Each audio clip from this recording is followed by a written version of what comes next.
Welcome to the Clipper channel. In today's video, I'll show you how to enable NFS on Windows 11 laptop or desktop computer. Now, to turn it on, what you have to do is just go to your search bar. In here, type turn. And in the best matches, you should already find turn Windows features on or off. Just open this. Then you'll get this Windows feature box. Just scroll down.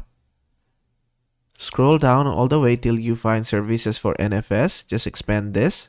Just make sure to select this, just check this, and everything under this, just make sure you have checked everything.